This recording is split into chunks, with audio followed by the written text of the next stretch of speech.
Hello everyone, welcome to Module 11. During this module, we will be discussing differentiated instruction. So a few mini lecture goals for this module. We'll talk about differentiating instruction. Then I'll give a quick review about the disability investigation reflections for this coming week and our wrap up. So just to get started, in the last module, or actually a few modules ago, you submitted some video clips where you talked about, you shared examples from movies that you've watched or series that you all have been watching. And we kind of reflected on how the students or the individuals with disabilities in any of those clips or in those movies or series were represented. And then you reflected on to what extent those characters sort of match the descriptions that we've learned about in this course so far as they relate to specific disability categories. So I thought we'd open this up and just take a couple minutes to watch this quick clip from Forrest Gump. And then when you finish, we'll move on to this reflection. So this is an example reflection from a student from a couple years ago, and I just thought it was something good to kind of share, especially at this point in the semester, that helps us to really think deeply about how we conceptualize disability and some of the terminology that we use when we think about disability, and then what's appropriate to kind of embed in our conversations and how do we support families of students with disabilities. So you can see here how this student identified Forrest Gump, how they kind of characterized his needs and how reflected on how he was characterized in the movie. And I think these practical applications and experiences are really good ways to think about how you might move forward in your classrooms to support all learners. And so that's kind of been an ongoing theme in this class, is that you want to find ways to support all of your learners. And so this is one of my favorite lectures because differentiated instruction is one of the primary ways that we go about doing that. So what are some of the assumptions of differentiation? First, we know that students bring a multitude of varied and diverse experiences and strengths. They have different backgrounds, they have different learning needs, and they all bring these to the classroom, right? So no two of your students will look the same in terms of their background, their strengths, their needs. And we also know that students are able to acquire and apply basic knowledge at different rates and typically in different ways. So the ways that your students will learn, the way they will acquire knowledge and the way that they will demonstrate their knowledge will be through different modes. And you have to be able to adapt to their needs. And then third, we know that students learn at different rates and via different modalities. So we need to be able to accommodate those needs. And these are three basic assumptions of differentiation. So why is differentiated instruction important? We know that with differentiated instruction, you can employ a range of strategies that basically respond to the differences that students have in terms of their learning strengths and needs. Differentiated instruction also helps to engage students in the learning process, and then it challenges them to reach their goals. So when you're able to effectively differentiate your instruction, students learn that there is likely to be some degree of success after they've put in the work. For students who have not yet developed effective ways to learn on their own, they might need support for other ways to compensate. So this might be the case for students who have more significant either communication needs or cognitive needs. You will find accommodations such as technology or talker, or if it's related to their writing, maybe they use a computer to complete their assignments. You find other ways to compensate for those abilities that have not yet been developed so that they can continue to learn as independently as possible. So as you can see in the little figure here, students have, you'll have a classroom filled with students who have different needs, who come from different educational backgrounds, who have different language abilities and different rates of attention and interest, and come from different cultural backgrounds. And so you'll need to be able to support all of your students in those ways. Here's a quick clip of a video related to differentiated instruction, so take a peek at that. And then a second one that talks more about what exactly she gives a good example of how to differentiate instruction for your learners. So, differentiated instruction can be via three different modes, right? One is content. So, we can differentiate the content for your learners, meaning the actual materials and content that you expect that they are acquiring and learning. So, that might be that they have a standard curriculum or a modified curriculum. You can also differentiate the process. So we think about that via the methods or the materials or the groupings that we use for students. So you might give them a student who struggles with handwriting, you might give them a pencil grip to do the same activities that the other students are doing. A student who has more significant needs might have a modified worksheet with just 6 math problems instead of the full 20 that the rest of the students have. And then the groupings, you might put together a group of students who, kind of balance each other in terms of their abilities. And all three of these process related strategies reflect the differentiated instruction that you can embed in your classroom. And then finally, you can have a student evaluation. The product of your students' evaluations can also demonstrate your differentiation in the classroom. So one of the things we like to kind of get out of in terms of our old school thinking, if you will, is that we always, sometimes many teachers have this notion of, well, like that's the way I've always taught, or that's the way I was taught, rather. And so you want to be sure that as you develop your own teaching and your own instructional practices, that you are making decisions based on what your students need in terms of their instruction, and not just on your personal preference, right? So it's like, well, my teacher taught me to do multiplication this way. Well, that worked for you, but it may not actually work for all of your learners. So you want to make sure you are providing instruction in a way that fits your students' needs and meets their needs most appropriately. We know that the key to quality teaching is knowing what techniques to use and when to use them and how to use them, and then how to actually determine if they're successful for your students. Because if they're not useful for your students, then there's no need to use them, right? And so this brings us back to that discussion we've had about collecting data and maintaining data and being able to determine if, in fact, our strategies are effective. So you can differentiate your instruction in a number of ways. You can redesign instruction in materials, and we'll talk through each of these. So universal design for learning, scaffolding, modeling, and reciprocal questioning are all methods of or modes of differentiation using instruction and materials. You can also use devices, and you can use modify your teaching and classroom routines as a way to differentiate. So when we think about universal design for learning, we need to first understand that not all of the curriculums are going to be a one size fits all. There are going to be some materials and content that is not accessible for some learners. And so we need to develop a process of adjusting that material and adapting that material so that students who have different learning needs can still access the curriculum. So this means that you will have multiple means of representing the content. So the way you present it to them might be varied. So for some students, if you provide an example on the whiteboard for your class, maybe you also give learners who needed their own hard copy to see in front of them. You also will have multiple means of student expression of content. So you might typically request a choral response from all of your learners, but perhaps you have students who struggle with communication. Maybe they will use a whiteboard to hold up to reflect their response, to be able to demonstrate their expression of the content. And then you need to have flexible means of engagement as students learn. So again, this kind of goes back to the second point.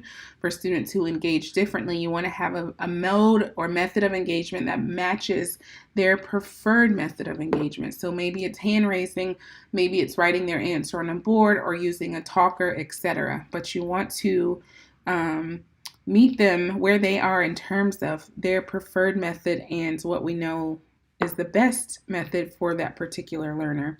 And again, that will look different across all of your students. So You can present material in a number of ways to engage in this differentiated instruction. For example, you might have prints, materials, or books on tape, or multisensory activities. And having multiple options for these materials allows students to select the method that best matches their learning style, if you will. Okay? So, what are some different ways that students can demonstrate their knowledge? You might have them write their answer on paper. You might have them develop a timeline of some sort. You could have them make a video like you all did for your disability investigations. You could have them make a PowerPoint. So giving the options for their demonstration of knowledge can be very useful so that students can kind of select the method that is best fitting for them. Similarly, students can engage in learning the content in a number of ways. So this might be through cooperative learning. It could be through peer teaching and peer tutoring, for example. They might use the internet as a tool. They might even play video games that embed some of the strategies that you're working on for that particular unit. Role playing. There are lots of ways that students can engage in learning the content, and you need to make these at least a few of these methods and modes available for them. And what happens is in many cases when students don't have content that has been modified or the tools or the accommodations that they need to be successful, their frustration results in behavior problems. And so we oftentimes hear teachers talking about, oh, I spend so much of my day just managing behavior, trying to get students to follow routines, et cetera, et cetera. But a lot of that really stems back to, or kind of goes back to, students' inability to participate effectively or to understand the content, which is then really a reflection of the extent to which we're making that content accessible for them, right? So you want to backtrack. When you start seeing those behavior problems, you really want to take a moment to look back and really get a clear understanding of why those behaviors are happening. And I'd be pretty confident in promising you that in many of those cases, it will result or be related to the student's sort of frustration with the content. Scaffolded instruction is another component of differentiated instruction. And with scaffolding, you essentially build your students' understanding through a dialogue, and you provide an opportunity to kind of discover. And your teachers often you basically question students about their thinking along the way. So you want to kind of see how students are learning and guide their learning instead of just throwing them in. So it's not throwing someone into a swimming pool and saying swim. It's providing them with each of the steps to be able to do so, right? So first teaching you how to float, and then how to kick, and then how to bring in your arms, and then the breathing, and then saying, okay, let's try it by yourself, right? So you serve as a guide for your student, and you provide prompting and support along the way. Modeling is also an excellent strategy for differentiation. You can provide think alouds that make the learning explicit for your students. You can also demonstrate how good thinkers think, and that's a really helpful thing for students because thinking is quite abstract, right? Like understanding how you think especially is quite complicated. So you could use graphic designers and kind of talk through your own thinking of, let's say, for example, you're working on describing a young adult book, right? And so you're using a graphic organizer to describe the characters in the plot. So if you can walk through your own comprehension and recall of the book using a graphic organizer, that is an excellent way to model such an activity for your students. Another strategy is reciprocal questioning. And with this strategy, students question each other about why certain events occurred. So you get a better understanding of what students think happened or why they think certain things happened, and it helps them to engage in peer learning process. Mutual learning also occurs because the students who ask the question also need to learn or know the answer. So it helps for that student who might be struggling to actually get the answer from the peer, and then to take turns and hopefully be successful in being able to answer a question of their own. Okay, So reciprocal questioning is another tool. All right, let's pause here and take a quick break if you'd like, and then we'll keep moving through the rest of our module.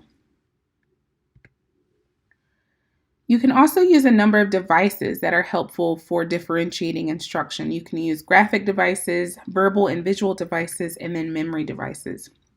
So some examples of graphic devices include things like a flow chart or another graphic kind of concept map or Venn diagrams, and these can really help to make more abstract concepts much more concrete for learners who are struggling with grasping that material. You can use diagrams or pictures that really help the students to understand not only the content, but the relationships between, let's say, for example, characters in a book, or the relationship between addition and multiplication, right? So really using multiple ways to tie in these multiple concepts for students. Here's a little bit more about ways that graphic organizers can be used and when they are appropriate to be used. So before, during, and after instruction. And then here's a slide on 4 stages for enabling students to develop their graphic organizer. So I'll let you read through that material. On this slide, we have 3 different types of graphic organizers and how you could use them. So you can look at these organization patterns, reading comprehension charts, and then story element examples. So an example organizer.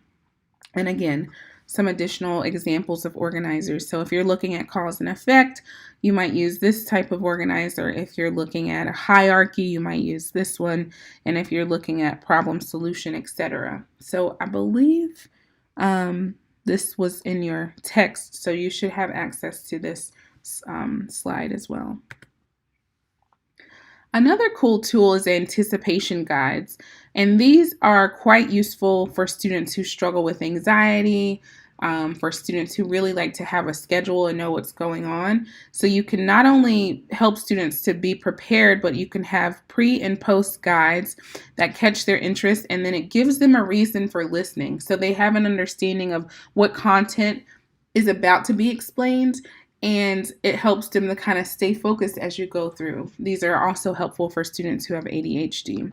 And you can prompt the students to predict what might happen before, and then you might give them a column where they need to write some facts that they hear during, and then another column where they sort of respond to what actually happened during the story or during the activity. Another tool is using the planning think sheets. This can be part of the pre-writing to organize. So you want to think about who will read the paper, why are they writing the paper, what do I know about a topic, what do I want to write about this topic. So planning think sheets help students who struggle with that sort of cognitive overload during the writing activity. So having this as a tool to differentiate that instruction is super critical. So why are graphic organizers advantageous to teachers, right? One, they're a quick reference when presenting lessons. So you can kind of have that as a quick support. And over time, you can collect examples that you can reference not only for yourself, but for your students. 2, they're used to structure lesson notes in a way that makes sense to students. So especially if you're transitioning from a brainstorm to a narrative, having a graphic organizer for students is really, really helpful. 3, it helps in assessing your students' understanding. So if you have a student who really struggles with organizing their recall of events or recall of a story or comprehension, and you just say, all right, everyone, write in your journal about what happened in chapter 3 of our book for this week.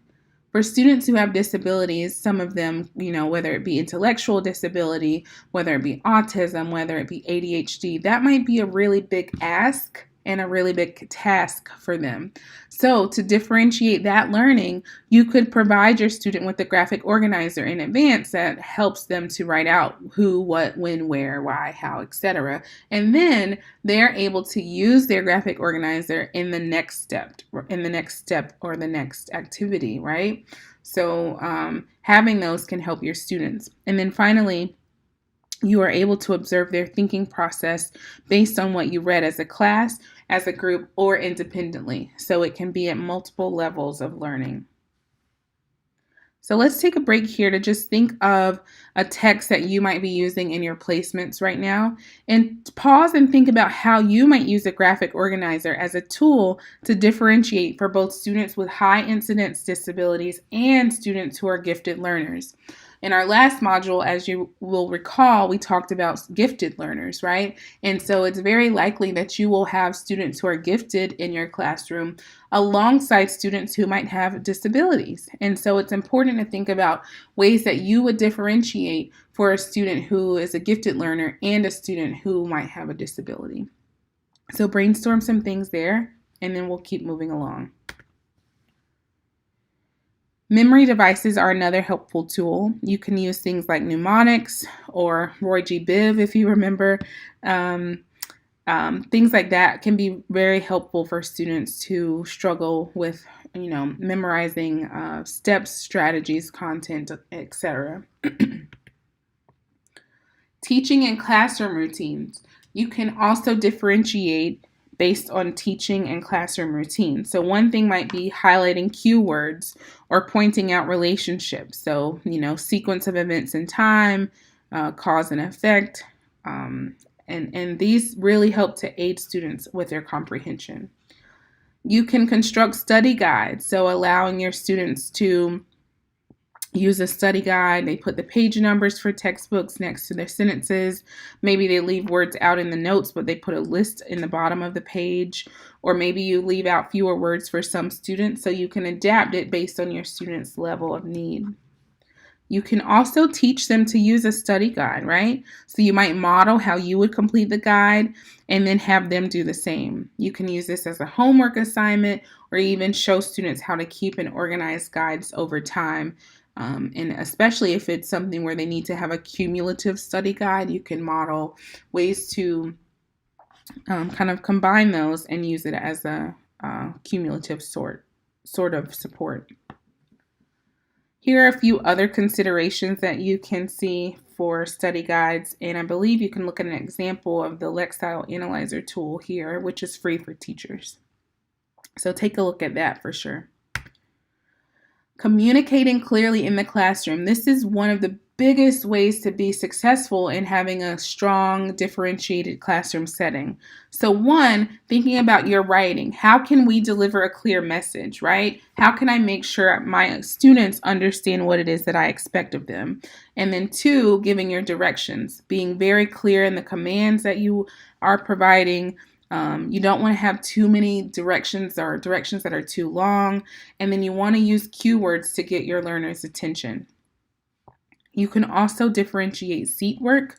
So students might have example problems either in small groups or with the whole class. You might write alternative sets of directions for students who have different needs. And then you might have students help each other with difficult directions as well. So you can set up seat work or environments in a way that helps your learners succeed. Here are a few strategies for or questions that help you to think about strategies for differentiating homework, right? So like, do students have this knowledge? Is the purpose of the assignment clear? Is there enough time given? And if your answer to these questions are no, then you want to go back and make sure that the homework is actually accessible. So pause here. We're going to do another quick activity. So think about a game that your students might play in your classroom. It can be a board game or, some sort of math game, science game, etc.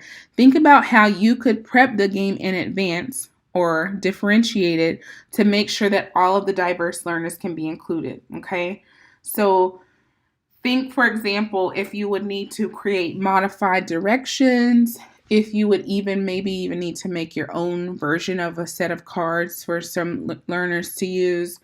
You could think about whether you need to use prompts, create prompts for your students. Think about what you could do to differentiate the content, the materials, the instructions, so that all of your students could still play headbands or play Uno, okay? And then finally, As it relates to differentiation, we also always want to think about ways to partner with parents. So no matter what you're working on in your classroom, if it's differentiation, if it's accommodations, if you're thinking about modifications, if you're working on the least restrictive environment, if you're working on, teaching triple digit multiplication, right? No matter what you're working on in your setting, in your classroom, you always want to think about how you can partner with parents to help your students become more successful in that particular content or that unit or that lesson, right?